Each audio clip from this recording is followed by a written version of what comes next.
Rumah double story terrace di dalam Penang ni hangpa takkan dapat ada harga macam ni. Owner nak jual murah 50,000 daripada harga pasaran. Jom. Ninja Gang, rumah di Taman Teluk Kumbak Residence. Rumah ni harga dia bawah daripada 1 million. Hangpa takkan dapat ada harga rumah double story macam ni. Ni ada unit end-lot gang. Hangpa tengok keluasan dia sampai ke belakang sana. End-lot dia. Alright. So kalau ikutkan depan ni boleh masuk dalam 2 biji kereta. 2 biji kereta muat lah dalam ni. Okay. Yang bestnya rumah ni masih basic unit. Owner tak duduk lagi. Jom kita tengok dalam. Okay geng. Ni bahagian dalam rumah. Ini adalah ruang tamu dia.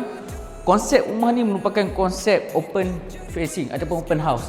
Open ni dia maksudnya ruang tamu dia facing ke dapur terus. Dia direct terus ke dapur.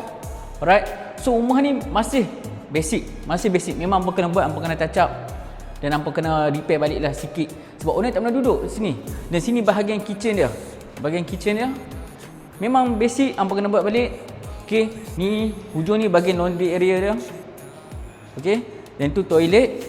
Daripada bilik di bahagian bawah ni, ada satu bilik bahagian bawah ni. Okay, satu store dekat sini, kat bawah tangga ni ada satu store. Jom kita tengok bahagian atas. Bahagian atas ni pula geng, ada 3 bilik. 3 bilik, 2 toilet. Ini bilik yang kedua.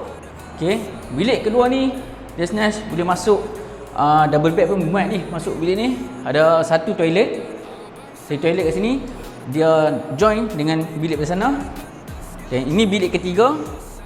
Bilik ketiga ni pun boleh masuk lah double. Tapi kalau nak tak single ataupun double decker pun not bad. Jom kita tengok belah bilik master bedroom. Ini dia, bilik master bedroom dia memang besar.